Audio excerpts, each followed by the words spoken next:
സുഹൃത്തുക്കളെ, നമ്മുടെ ചുറ്റുമുള്ള പ്രകൃതി എത്ര സുന്ദരമാണ്. ഒരു മനോഹരമായ കാഴ്ച ഞാൻ കാണിച്ചു തരാം. ഇത് നോക്കിയേ, എൻ്റെ ദൈവമേ, എന്താണല്ലേ പ്രകൃതി.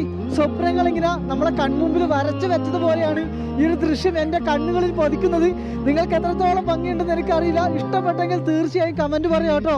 ഹിമാചൽ പ്രദേശിലാണ് ലാഹോൾ ആൻഡ് സ്പിറ്റി എന്ന് പറഞ്ഞ ഡിസ്ട്രിക്റ്റിലൊരു മൗണ്ടൻ വ്യൂ ആണ് കേട്ടോ ഈ കാണുന്നത്. എന്ത് രസമാണ്. ബർബോഗ് എന്ന് പറഞ്ഞൊരു ഗ്രാമത്തിലേക്കുള്ളൊരു ട്രെക്കിങ്ങിലാണ്. ഇന്നത്തെ സ്റ്റേ എന്ന് പറഞ്ഞാൽ ഫോറസ്റ്റിൽ ടെൻ്റ് അടിക്കാനാണ് കേട്ടോ പ്ലാൻ ചെയ്യുന്നത്. കാരണം ജനങ്ങൾ വളരെ കുറവാണ് ട്രെക്കിംഗ് സ്പോട്ടിൽ. ഗ്രാമത്തിൽ മാത്രമായിരിക്കും ആൾക്കാരുണ്ടാവുക. പക്ഷേ ആംബിയൻസ് ഒക്കെ എന്ത് രസമാണെന്നറിയോ. മുകളിലേക്ക് വലിയൊരു മഞ്ഞ് പർവ്വതം കാണാൻ സാധിക്കും. ഒടുക്കത്തെ തണുപ്പാണ്. ഇതിലൊന്നും ഇറങ്ങി കുളിക്കാൻ പറ്റില്ല കേട്ടോ. നമ്മൾ ശ്വാസം നിലച്ചു പോകും. അങ്ങനത്തെ തണുത്ത പ്രദേശങ്ങളാണ്. ഈ ഒരു വെയിലുണ്ടായതുകൊണ്ടാണ് ഇത്രയും മനോഹരമായ ദൃശ്യം നിങ്ങൾക്ക് കാണിക്കാൻ കഴിഞ്ഞത് എനിക്ക് കേട്ടോ. എന്തൊരു ആംബിയൻസ് നോക്കിയേ. ഇഷ്ടപ്പെട്ട കൂടെ നിൽക്കുക. യാത്രകളാണ്, ജീവിതം ഒന്നേ ഉള്ളൂ. യാത്രകൾ